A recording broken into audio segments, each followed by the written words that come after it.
Hello everyone, welcome to our channel. आज हम जो पर्सपेक्टिव का जो अध्ययन करने वाले हैं वो है विनिमय सिद्धांत, और इसके बाद हम पढ़ेंगे फिनोमेनोलॉजी और थोड़ा सा एथनोमेथोडोलॉजी के बारे में। तो विनिमय सिद्धांत क्या होता है? तो एक ऐसा सिद्धांत या एक ऐसा दृष्टिकोण जो कि ये मान करके चलता है कि जो ह्यूमन इंटरेक्शन है, जो मानवीय क्रियाएं हैं, जो मनुष्य बातचीत करता है, अंतःक्रिया करता है, तो वो अपना लाभ देख करके करता है। जब तक उसको वापस में रिटर्न में पुरस्कार मिलने की या लाभ मिलने की उम्मीद नहीं होती है, तब तक वो क्रिया नहीं करता है, तब तक वो इंटरेक्शन नहीं करता है। तो जितनी भी क्रियाएं हैं, जितने भी इंटरेक्शन हैं, वो लाभ मिलने के दृष्टिकोण से किए जाते हैं। ये चीज़ ये वाले जो सिद्धांतकार थे इनका मानना था।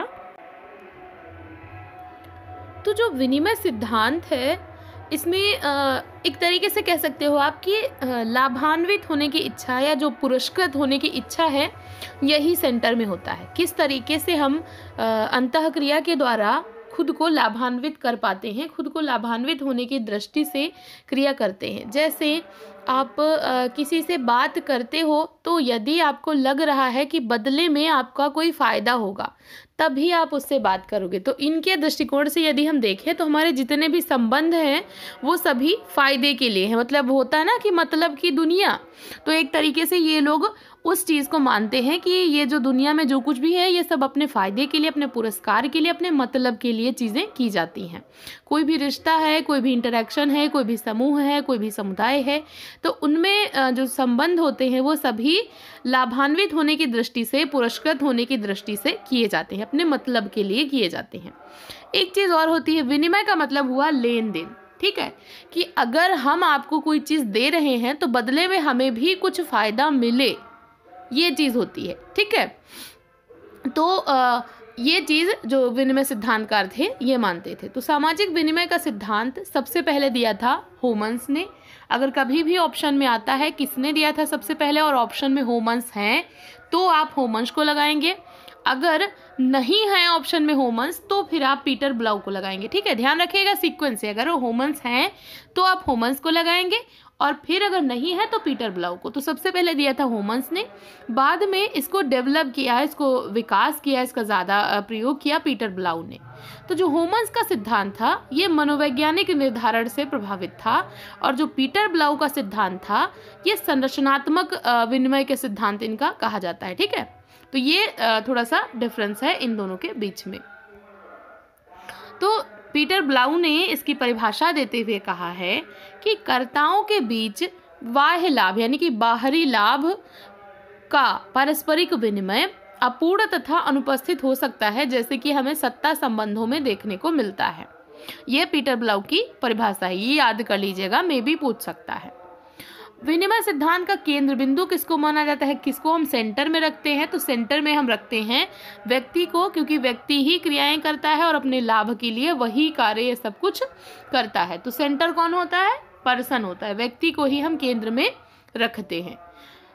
अब यहाँ पर एक और नाम आता है। पहले तो शुरुआत करी होमन्स ने कि व्यक्ति अपने फ़ायदे के लिए, अपने मतलब के लिए क्रियाओं को करता है। जब तक उसको लाभ की आशा नहीं होती तब तक वो क्रियाएं नहीं करता है। तो ये चीज़ तो होमन्स ने स्टार्ट करी। उस चीज़ को आगे किसने बढ़ाया? पीटर ब्लाउ ने बढ़ाया। और फिर उसके बाद आते हैं आपके लेवी स्ट्रॉस। स्ट्रॉस ने जो इनका संरचनात्मक सिद्धांत था नातेदारी का, उसमें विनिमय को लागू किया कि यहाँ पे इन्होंने दिया, एक थ्योरी होती है इसको बोलते हैं अलायंस थ्योरी। ठीक है, ये नोट कर लेना, अलायंस थ्योरी दी थी लेवी स्ट्रॉस ने।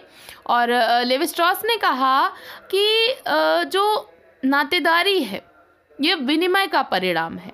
जितनी भी नातेदारी है उसमें जो प्रारंभिक रिश्ते हैं उनको छोड़ करके बाकी सारा विनिमय का परिणाम है। यहाँ पे ये ब्राउन के अगेंस्ट चले गए थे और यहाँ पे इन्होंने अलायंस थ्योरी दी थी। लेवी स्ट्रॉस के बारे में थोड़ा सा आप लोग अगर डिटेल में पढ़ना चाहते हैं तो जो मैंने स्टार्टिंग की वीडियोस बनाई हुई है यूनिट 1 करके आपको मिल जाएंगी, प्लेलिस्ट में जाइएगा, ऊपर देखिएगा यूनिट 1 में सेक्शन वाइज पार्ट हैं, तो उसमें देख लीजिएगा लेवी स्ट्रॉस स्ट्रॉस की वीडियो है, या फिर मैं उसका लिंक अभी यहाँ पे सेंड कर दूंगी, तो आप लोग उसको देख लीजिएगा, थोड़ा सा आपको ज़्यादा क्लैरिटी हो जाएगी। तो इन्होंने अलायंस थ्योरी के बारे में बात करी कि जो नातेदारी है यह विनिमय का परिणाम है। जैसे किसी का विवाह हुआ तो ये क्या है, एक्सचेंज ही तो है कि लड़के लड़के के बीच में एक तरीके का एक्सचेंज हो रहा है कि यहाँ से लड़की जा रही फिर दूसरी जगह से आ रही है। ये भले ही सीधा सीधा एक्सचेंज ना हो, लेकिन विनिमय ही होता है। तो जितनी भी नातेदारी है ये विनिमय का परिणाम है। यही है अलायंस थ्योरी, ये लेवी स्ट्रॉस ने बताई थी। फिर मार्शल मॉस आपके आते हैं और मेलिनोवस्की। इन्होंने जनजातियों में बताया कि कुछ प्रथाएं होती हैं जो कि विनिमय का परिणाम होती हैं। ठीक है, प्रथाएं कौन कौन सी होती हैं? तो इन्होंने बताया था कि वो जो मेलिनोवस्की और मॉस ने कि आदिम अर्थव्यवस्था में विभिन्न अवसरों पर जो अलग अलग अवसर होते थे वहाँ पर लेन देन होता था, तो वो लोग अपना उपहारों का आदान प्रदान करते थे। ठीक, मेलिनोवस्की की भी वीडियो पड़ी हुई है, उसको मैं सेंड कर दूंगी, तो उसको भी आप एक बार देख लीजिएगा, ये थोड़ा सा वहाँ पर आपको क्लैरिटी हो जाएगी। जो हमारा नेक्स्ट परिप्रेक्ष्य है वो है प्रघटना शास्त्र का। प्रघटना शास्त्र यानी कि फिनोमेनोलॉजी ऑफ माइंड, ये शुरू किया था। ये जो बुक है ये दी थी हीगल ने, और ये जो वर्ड है ये सबसे पहले इन्होंने ही यूज़ किया था, फिनोमेनोलॉजी ऑफ माइंड। हीगल की पुस्तक में इन्होंने ये शब्द प्रयोग किया था।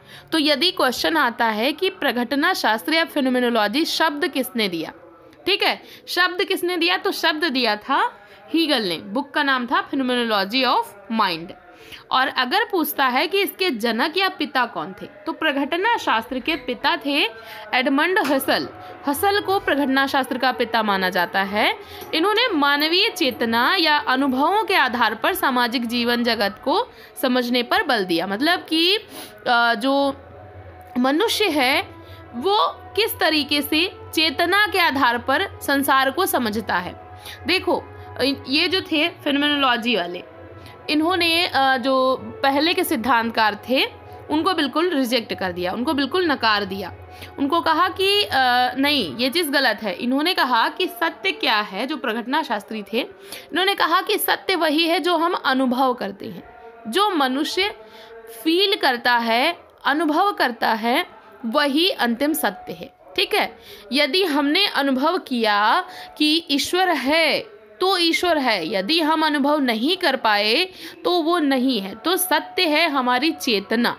चेतना की बात अगर आती है तो हसल लाएंगे, और जीवन विश्व की बात आती है, ज्ञान भंडार की बात आती है, तो फिर आपके सूट जाएंगे। ठीक है, तो इन्होंने कहा कि सामाजिक जगत की वास्तविकता मनुष्य की चेतना में निहित है। चेतना माने कि उसका अनुभव, उसकी जो सेंसरी ऑर्गन्स हैं वो किस तरीके से फील कर पा रहा है, वो क्या फील कर रहा है। तो जगत की जो वास्तविकता है वो क्या है, अनुभव में निहित है। ये चीज़ इन लोगों ने बताई, एडमंड हसल ने। इनकी 2 पुस्तकें थी, फेमस हैं। एक है phenomenology and the crisis of western philosophy, and second है ideas introduction to pure phenomenology. ये भी हसल की पुस्तक है। तो हसल को बोला जाता है समाजशास्त्र का पिता, लेकिन इन्होंने उतना वैज्ञानिक तरीके से इसको एक्सप्लेन नहीं किया, मतलब एक्सप्लेन नहीं कर पाए। तो फिर हसल के कार्य को आगे बढ़ाया अल्फ्रेड शूर्ज ने, तो इसीलिए इनको बोला जाता है वास्तविक पिता। सेम वैसे ही जैसे कॉम्ट थे समाजशास्त्र के पिता, लेकिन दुर्खीम ने उसके कार्य को आगे बढ़ाया, तो उनको वास्तविक पिता बोला जाता है। लेकिन कभी भी क्वेश्चन में पूछेगा कि प्रघटना शास्त्र के पिता कौन थे, तो यदि हसल ऑप्शन में है तो आप इसी को लगाएंगे, यदि ये नहीं है तो आप सूर्य को लगाएंगे। ठीक है, ये चीज़ थोड़ा सा ध्यान रखिएगा।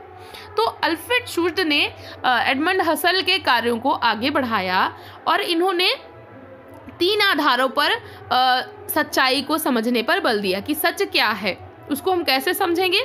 उसको हम समझेंगे अंतर्वैश्विकता के माध्यम से, इंटर सब्जेक्टिविटी के माध्यम से, जीवन विश्व लाइफ वर्ल्ड के माध्यम से, और स्वाभाविक अभिवृत्ति के आधार पर प्रघटना शास्त्र को हम समझेंगे। ठीक है, तो ये 3 चीज़ें इन्होंने की टर्म बताई, इनकी भी वीडियो पड़ी हुई है तो मैं वो सेंड कर दूंगी। तो ये सारी आप एक जगह पे देख लेंगे और उसके बाद कंप्लीट नोट्स बनाएंगे। तो यहाँ पे आपके सिलेबस में ज़्यादा डेप्थ में है नहीं, तो मैं भी उतना ज़्यादा डेप्थ में आपको नहीं लेके जाऊँगी, बट आप लोग एक बार वो वीडियो देख लेंगे तो ज़्यादा बेटर रहेगा। इनकी बुक थी phenomenology of the social world, जो कि आई थी 1932 में सूर्य की। तो सूर्य ने 3 आधारों पर बताया कि सत्य है, उसको हम 3 आधारों पर जान सकते हैं। एक तो अंतर्वैश्विकता के द्वारा, दूसरा जीवन विश्व के द्वारा और तीसरा स्वाभाविक अभिवृत्ति के द्वारा। ठीक, तो ये 3 चीजें आप याद रखिए, ऑप्शन में आता है तो आप सूर्य लगाएंगे। उसके बाद फिर अमेरिका में जो फेनोमेनोलॉजी है इसको आगे बढ़ाया जॉर्ज सांतियाना ने और उसके विकास में अपना योगदान दिया। फिर जो सूर्य है और जो हसल है, इनके कार्य को आगे बढ़ाया पीटर बर्जर और लेकमैन ने। तो इनकी बुक थी the social construction of reality. इसमें इन्होंने बताया कि जो सामाजिक संस्थाएं हैं ये दिन प्रतिदिन की क्रियाओं और संरचना को बनाने में अपना योगदान देती हैं। मतलब सामाजिक संस्थाओं का क्या योगदान है दिन प्रतिदिन की क्रियाओं और संरचना को बनाए रखने में या उसको आगे बढ़ाने में, ये चीज़ इन्होंने समझने की कोशिश करी।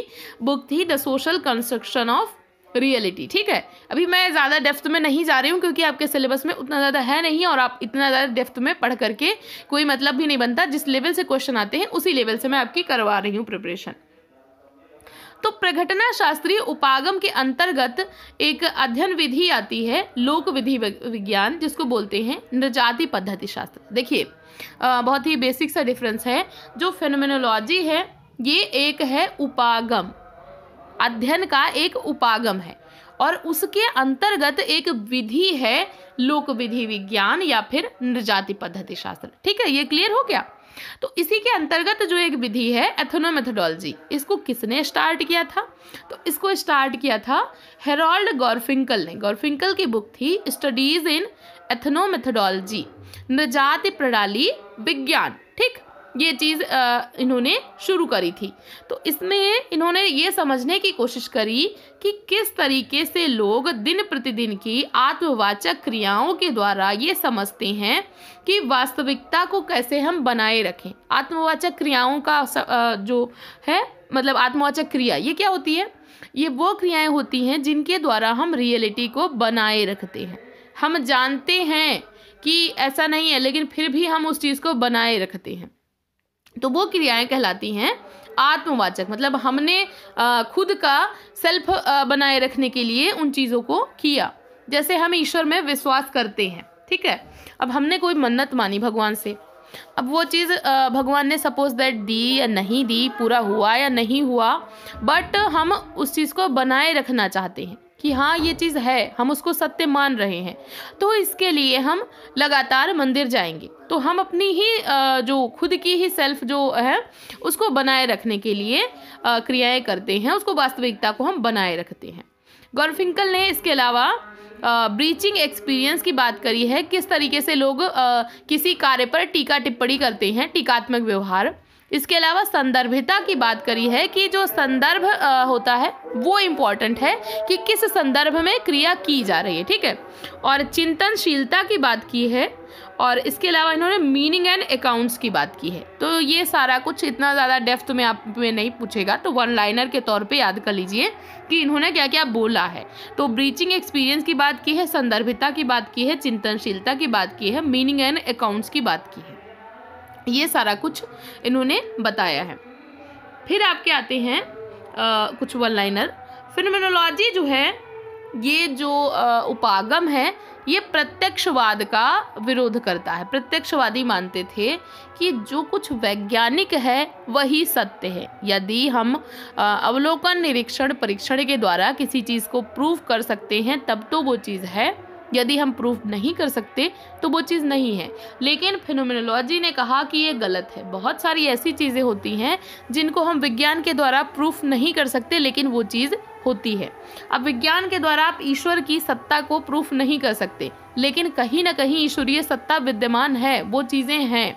तो फिनोमेनोलॉजी ने माना कि जो हमने अनुभव किया चेतना के आधार पर वो चीज़ सत्य है। तो सच वही है जो हम अनुभव कर रहे हैं। तो चेतना हमारा ज्ञान विश्व जो ज्ञान भंडार है, जीवन विश्व है, वो इम्पोर्टेंट है।